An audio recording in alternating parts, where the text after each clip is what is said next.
Welcome to the biggest city of Scotland and to the second biggest city of the UK. Glasgow is the second biggest after London.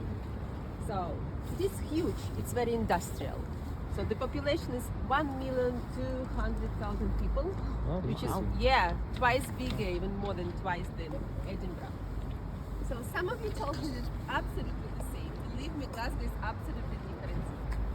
It has a very strong Scottish identity.